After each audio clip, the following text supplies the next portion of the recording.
할렐루야. 우리 함께 예배를 드리는 교우들과 평화 인사 나눕시다. 덕분에 고맙습니다. 덕분에 행복합니다. 네.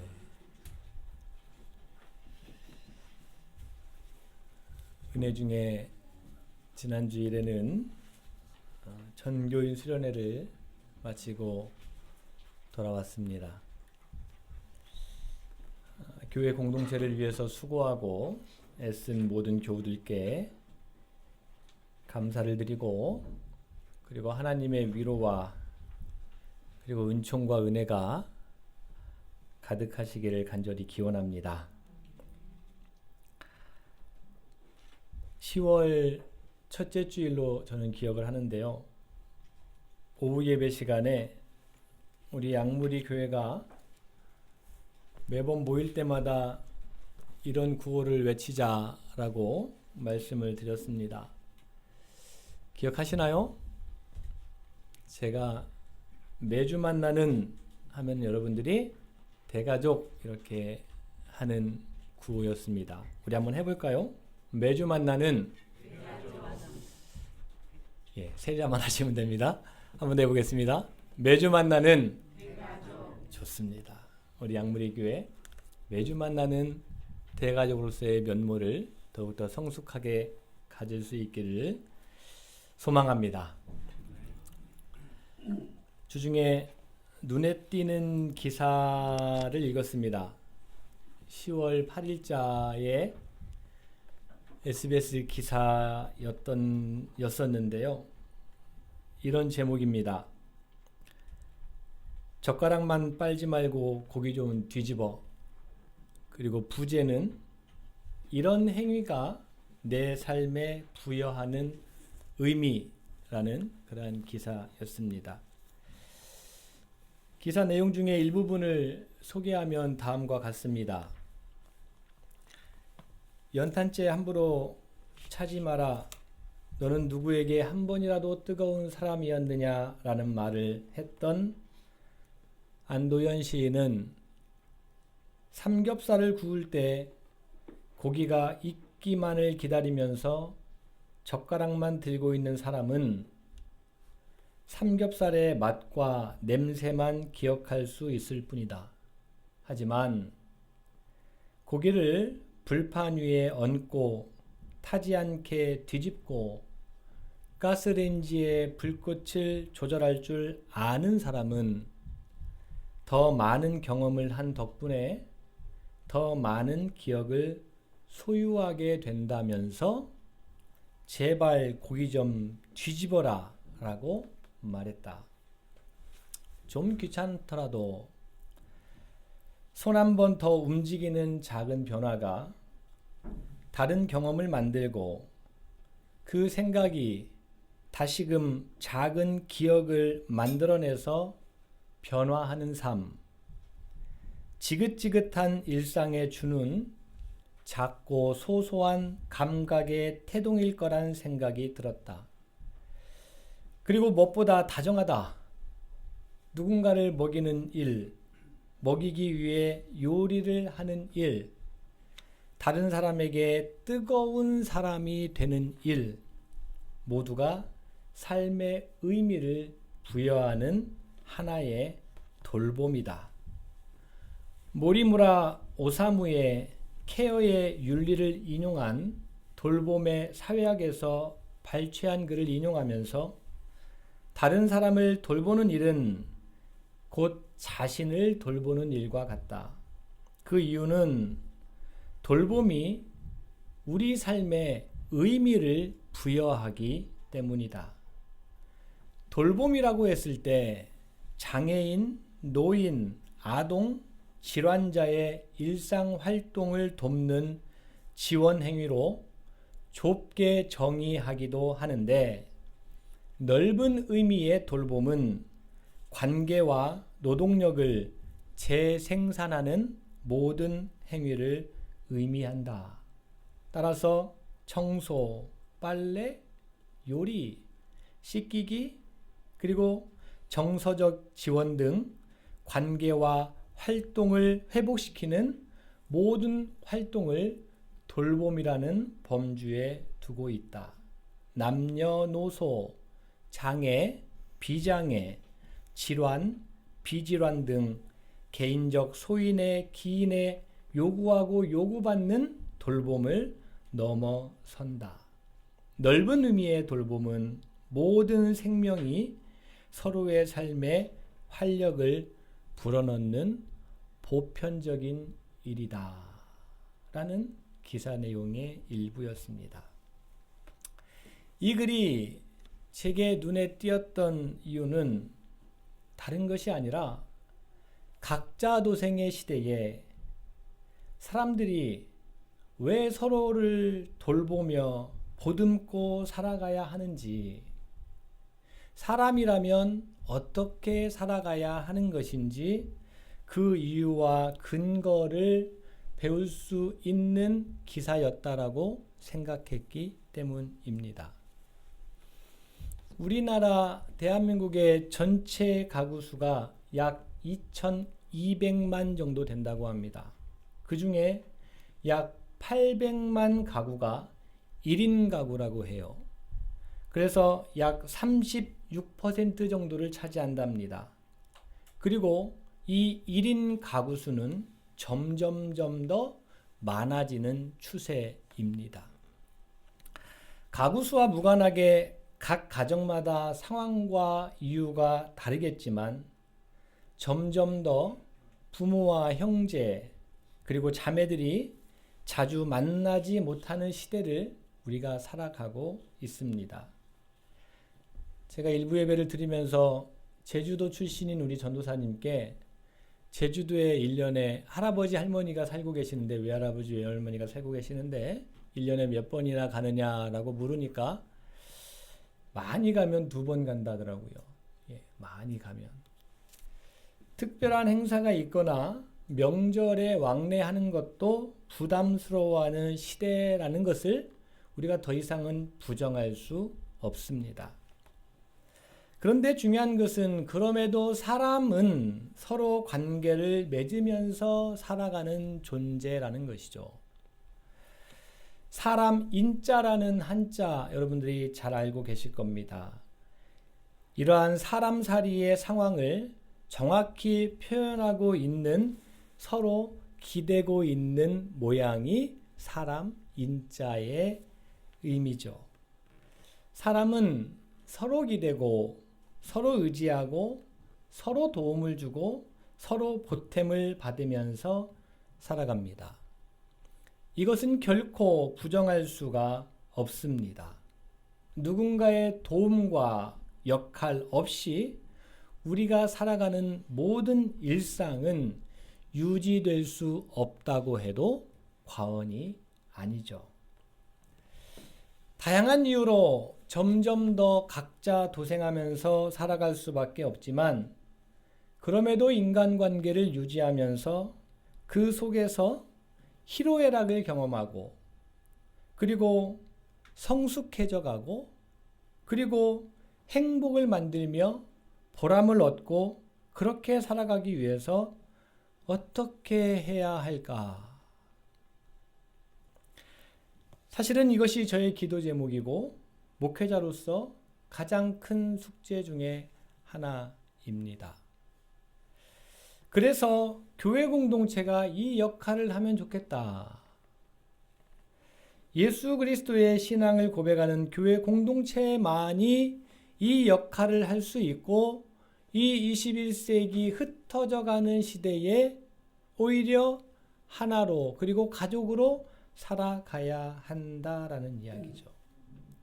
그래서 교회 공동체 밖에 있는 사람들이 교회 공동체 안의 모습을 보고 맞아, 우리가 회복해야 될 인간성은 저곳에 있어. 우리가 살아가야 되는 아름답고 성숙해져 가고 함께 희로애락을 만들면서 어우러지는 그곳은 바로 저기에 있어 라고 보여주는 공동체가 교회 공동체여야 한다라는 말씀이죠. 이 기도와 고민 끝에 나온 구호가 매주 만나는 대가족입니다. 그냥 뚝딱뚝딱해서가 아니라 제 이런 오랜 고민과 기도의 결과물이 매주 만나는 대가족이에요. 우리 한 번 더 다시 한번 해볼까요? 매주 만나는 대가족. 매주 만나는 대가족. 우리 기왕할 때 옆 사람 한번 손 한번 잡아주고 합시다. 우리는 대가족이라는 것을 의미하면서 다시 한번 하겠습니다. 매주 만나는 대가족. 매주 만나는 대가족. 매주 만나는 대가족. 어떻게 하면 우리 양무리 교회 식구들 모두가 혈연은 아니지만 혈연만큼이나 끈끈한 신앙으로 하나 되는 공동체로 만들어갈 수 있을까? 저 혼자만의 힘으로는 결코 안 되겠죠. 누가 함께 해야 될까요? 하나님이 함께 하셔야죠. 성령님이 함께 하셔야 되죠. 그리고 우리 각자 한 명이 함께 해야 하지 않을까요? 저는 믿습니다. 교회 공동체란 동시대에 희망과 소망을 보여주고 제시할 수 있는 거룩한 모임이다라는 것을 저는 믿습니다. 그런데 지금 시대는 외로운 시대로 보여요. 풍요롭긴 한데 빈곤해 보입니다. 넉넉한 것 같은데 참 각박합니다. 건강한 것 같아 보이는데 속으로는 신음하고 있어 보이고 웃고는 있는데 속은 슬퍼해 보입니다. 이러한 시대에 교회 공동체는 진짜 풍요롭고 진짜 넉넉하고 진짜 건강하고 진짜 웃는 공동체로 함께 만들어가서 세상에 참 소망을 보여주고 제시할 수 있어야 되겠죠. 매주 만나는 대가족 우리 양무리 교회가 이런 교회 공동체를 성령 충만함 받아서 함께 만들어 갈 수 있기를 진심으로 소망하고 간절히 기도합니다. 제가 이런 생각을 하게 된 결정적인 이유가 몇 가지가 있는데 그 중에 하나가 바로 오늘 구약 본문의 출애굽기 20장에 나오는 모세라는 인물 때문입니다. 성경에는 참 많은 인물들이 등장합니다. 그래서 성경은 사실 사람 살이의 이야기입니다. 성경에는 신이 등장하지 않아요. 이 그리스 신화처럼 많은 여러 신들이 등장하지 않아요. 성경에는 많은 사람들의 생로병사와 희로애락이 그려져 있어요. 소개되고 있어요. 성경 이야기는 사람 살아의 이야기예요. 어떻게 살아가는 것이 옳은 삶이냐 바른 삶이냐라는 것을 이야기하고 있는 것이죠. 이처럼 성경에는 여러 인물들이 등장하는데 저는 개인적으로 그 중에 모세를 으뜸으로 꼽습니다. 왜냐하면 성경 속에서 하나님의 나라와 뜻을 구하고 찾고 두드리면서 이 세상살이에서 이 세상을 살아가는 데 있어서 구체적으로 하나님의 뜻을 구하고 하나님의 마음을 갖고 살아가는 사람은 혹은 그 공동체는 이렇게 살아가는 거야 라는 것을 매우 구체적으로 제시하고 그들을 광야 40년 동안 훈련시킨 사람이 모세라고 생각하기 때문입니다. 기회가 되면 모세에 대한 이야기는 나중에 좀 더 추가하기로 하고 오늘 좀 그 본문에 좀 집중해서 모세가 과연 꿈꾸고 그리고 하나님의 사람인 이 모세가 어떤 비전을 가지고 살아왔고 그리고 가르쳤는지 그것들을 좀 이야기해 보려고 합니다. 출애굽기 20장은 여러분들이 잘 알다시피 그리고 아까 같이 읽었듯이 이건 십계명 이야기입니다. 모세에게는요, 시내산에서 하나님을 만난 모세에게는 커다란 비전이 있었습니다. 그 비전을 한마디로 정리하면 저는 이렇게 정리를 합니다. 한번 따라해 볼까요? 너나 할 것 없이 우리 행복하자. 모세가 두렵고 떨림 가운데 시내산에서 만난 하나님, 그의 가장 선명하고 명확하고 가장 큰 비전은 너나 할 것 없이 우리 행복하게 살자라는 겁니다. 너나 할 것 없이 모든 이들에게 기회를 제공해서 왕의 아들이라고 대우만 받고 노예의 자식이라고 해서 자손 천대까지 대물림하는 그런 세상이 아니라 너나 할 것 없이 우리 같이 기회 얻어서 기회 주고 행복하게 살아가자라는 비전입니다. 누구나 골고루 똑같은 세상이 되기를 꿈꾸고 희망하고 기도했던 사람, 그리고 그것을 구체화시키려고 했던 사람이 모세라는 말이죠. 사람이라면 태생에 무관하게 누구나 골고루 똑같이 살아갈 기회를 줘야 된다라는 이 모세의 기도와 비전을 알려주는 성경 말씀이 있어요. 출애굽기 2장 11절 12절 말씀에서 저는 모세의 기도와 비전과 모세의 마음이 소개되고 있다라고 생각을 하는데 우리 같이 한번 읽어볼까요? 11절 12절 읽겠습니다. 시작! 모세가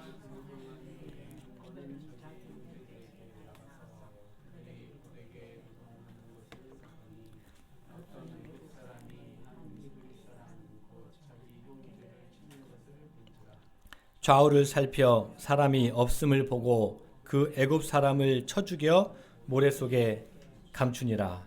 아멘. 모세가 왕자였던 모세가 그것도 당시의 최대 강국이라고 거대 제국이라고 얘기하는 애굽의 왕자였던 모세가 강제 노동의 현장에서 애굽 사람이 히브리 사람을 때리는 것을 보고 애굽 사람을 해치웠다는 내용입니다. 말씀드린 것처럼 모세의 신분은 왕자예요. 근데 우리가 아까 보았던 것처럼 모세는 왕자인데 어떤 애굽 사람이 한 히브리 사람 곧 누구를요? 자기 형제, 내 가족으로 여겼다는 이야기입니다.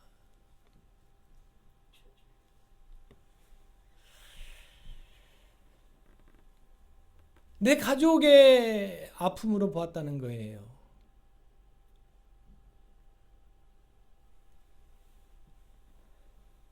그 고대 시대에 모세는 왕자였던 모세는 노예를 자기의 형제로 여겼다라는 말이에요. 에이, 사회 구조가 그런데 무슨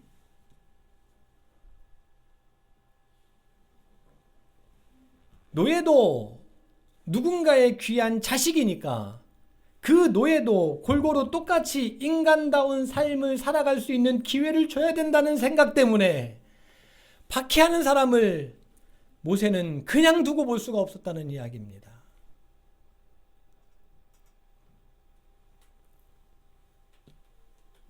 이 일로 미디안 광야로 피신한 모세는 40년간 장인 이드로의 양을 치면서 무슨 생각을 하면서 살았을까요?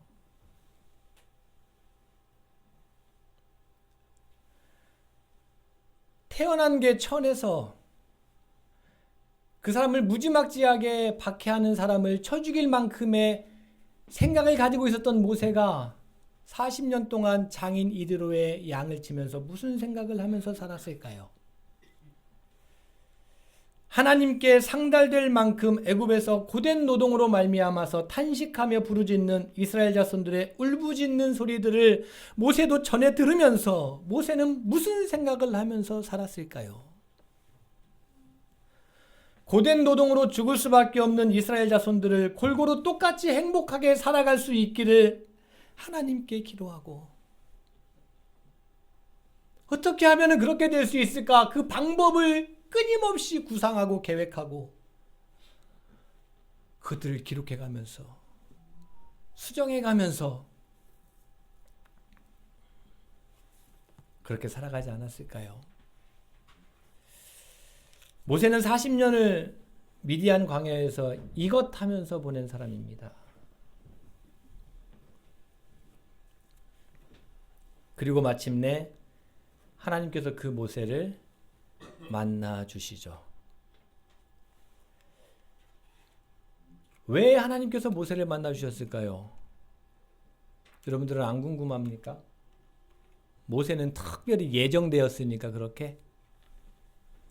모세는 애시당초에 하나님께서 만나줄 사람으로 딱 택해 주셨으니까? 점지해 주셨으니까?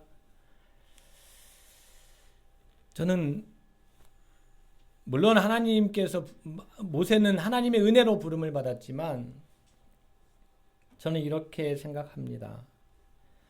모세는 하나님께서 찾으시는 사람이었기 때문이에요.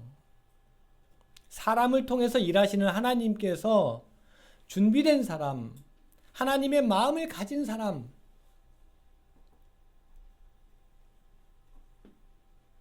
내가 저 사람을 안 만나주면은 내가 누굴 만나랴 하는 그 사람이 모세였기 때문이라고 저는 믿습니다. 물론 막상 하나님을 만난 모세는 하나님의 명령에 주저합니다. 그런데 이후에 하나님의 도우심으로 위로로 격려로 은혜로 모세는 애굽의 파라오 왕에게 황제를 찾아갔고 이후에 이스라엘 자손들을 골고루 행복하게 살아갈 가나안 땅으로 인도하게 되죠. 찾은 방법을 가지고 강구한 방법을 가지고 수없이 40년 동안 수정하고 또 수정하고 또 수정한 그 결과물을 가지고 바로를 찾아가는 거예요. 하나님의 은혜로 도우심을 입어서. 이후에 하나님의 도우심으로 출애굽을 하죠. 홍해도 건넙니다. 그리고 모세가 하나님을 만났던, 아니 하나님께서 모세를 만나 주셨던 그 시내 산에 이르러서 모세는 출애굽을 한 이스라엘 자손들에게 위대한 선언을 합니다. 전무후무한 선언입니다. 출애굽기 19장 6절 말씀인데요. 밑에 있는 내용 같이 한번 읽어보겠습니다. 너희가 내게 대하여 시작.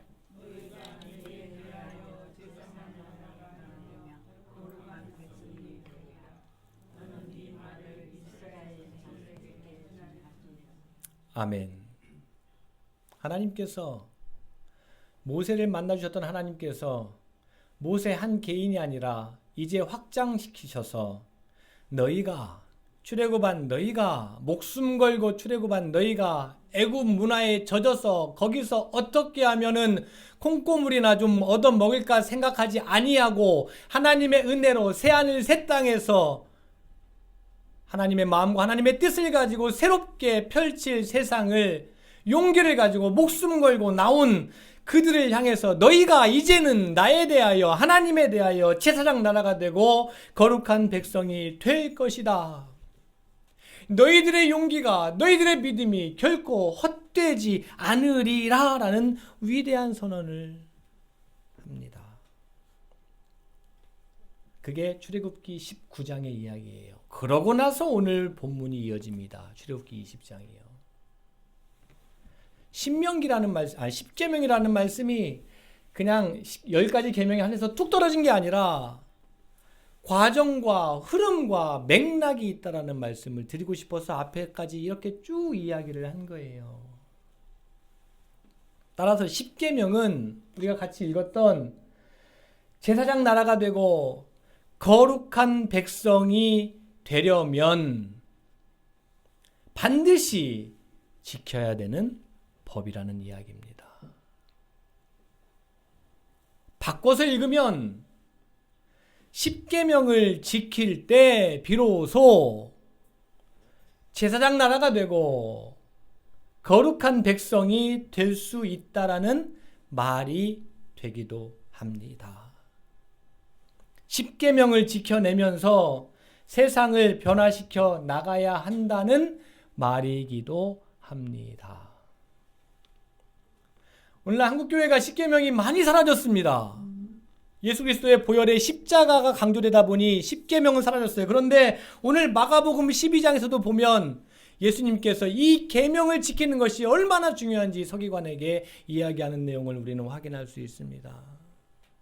그리스도인으로 살아간다는 것, 하나님의 거룩한 백성으로 살아간다는 것, 제사장 나라가 되어서 살아간다는 것은 하나님께서 허락하신 계명을 지키는 삶이라는 것을 반드시 기억하고 믿음의 삶을 살아가시기를 바랍니다. 그러면 왜 십계명을 지켜야 제사장 나라가 되고 거룩한 백성이 될 수 있을까?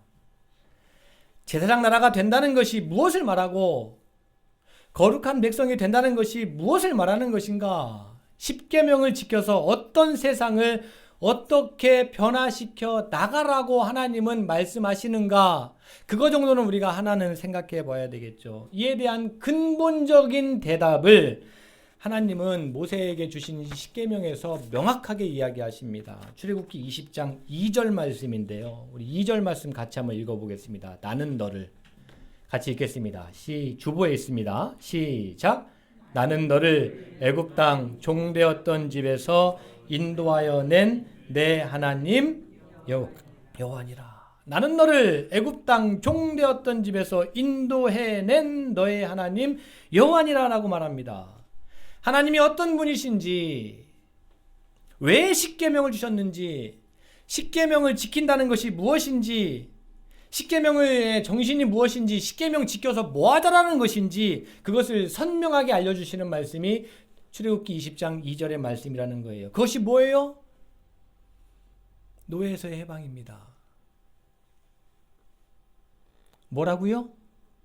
노예에서 해방입니다. 노예시키는 삶에서의 해방입니다. 노예된 삶에서의 해방이라는 이야기입니다.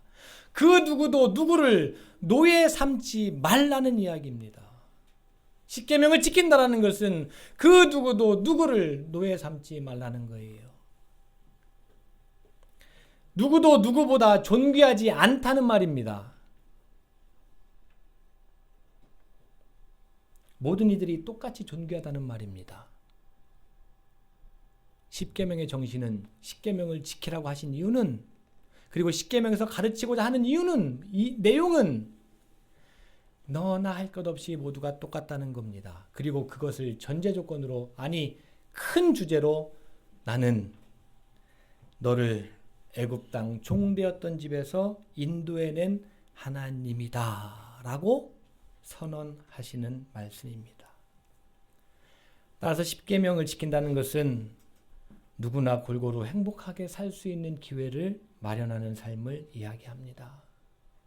십계명에서는요, 내가 소중한 만큼 남도 소중하다는 정신과 생각이 가장 중심에 놓여 있습니다.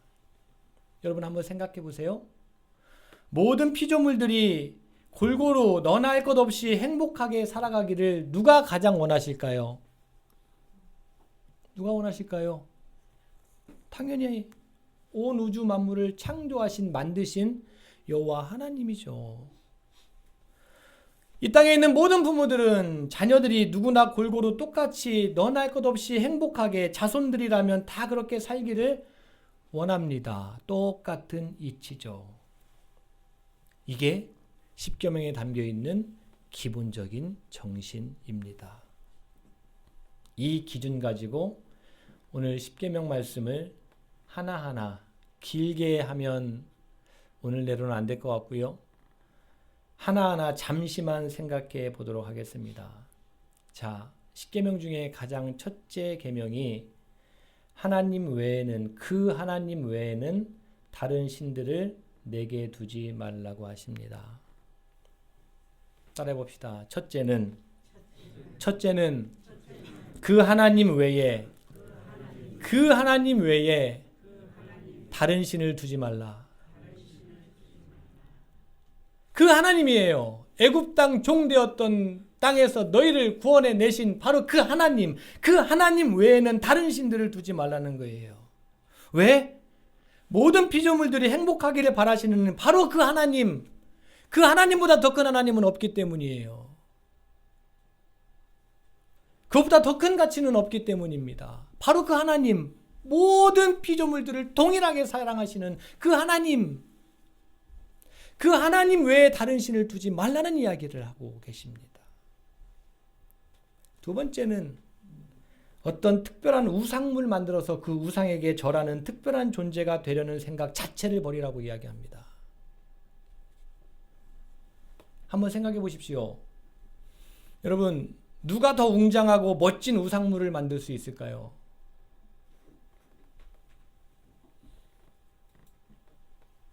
제가 만들 수 있을까요? 저보다 연봉이 한 20배 정도 되는 사람이 만들 수 있을까요? 당연히 더 크고 웅장한 우상물은 권력자입니다. 부자가 만들 수 있는 거예요. 그들은 자신이 가진 힘으로 더 큰 우상 만들면서 자신이 만든 우상에게 빌었더니 내가 이렇게 성공하고 이렇게 부자가 되었다고 할 텐데, 애굽 땅 종되었던 너희를 구원해낸 모든 피조물들을 동일한 사랑으로 창조한 나 하나님, 그 하나님을 믿는 너희들은 그럴 생각 꿈도 꾸지 말라고 이야기하는 겁니다. 뭐 좀 더 가졌다고? 좀 좋은 조건에서 태어났다고? 더 큰 우상을 만들면서 그 우상이 내게 복을 주었다라고 자랑하는 세상, 꿈도 꾸지 말라는 거예요. 우상을 만든다는 것은, 그리고 그곳에 빌어 절해서 복을 받겠다라는 것은 더 특별한 존재, 남들과는 비교도 안 되는 더 특별한 존재가 되고 싶어하는 마음이 그 안에 짙게 깔려 있을 텐데, 그것은 모든 피조물을 창조하신 하나님의 자녀들, 그 하나님의 마음을 가진 자녀들이 추구할 일이 결코 아니다라고 말씀하고 계시는 겁니다. 세 번째는 여호와 하나님의 이름을 망령되게 부르지 말라고 했죠.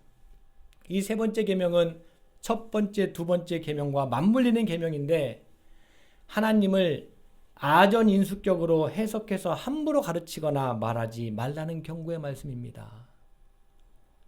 야, 있잖아, 내 하나님은 나만의 편이야. 내가 이렇게 했더니 내게 복 주셨어.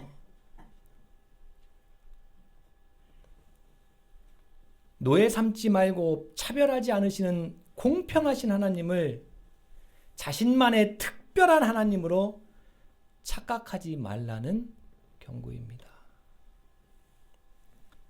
네 번째는 안식일을 기억하면서 거룩하게 지키라고 하죠. 안식일은 그러면서 모두가 쉬는 날이라고 이야기합니다. 노예도 쉬고 주인도 쉬고 모두가 쉬는 날로 정하라는 말씀입니다. 쉼에는 결코 차별이 있어서는 안 된다는 이야기입니다. 너희 집 울타리 안에 있는 노예도 심지어 가축도 죄다 쉬라는 이야기입니다. 왜 쉼에 차별이 없어야 되냐면 모두가 소중하기 때문입니다. 주인은 쉬고 종은 뼈가 부서져라 일하고, 그러면서 그것을 하나님의 복이다, 신의 복이다라고 이야기하고, 그러면서 더 큰 우상을 만들어서 그 우상에게 빌고, 그리고 노예는 죽어나가고, 이런 세상 꿈도 꾸지 말라는 이야기예요.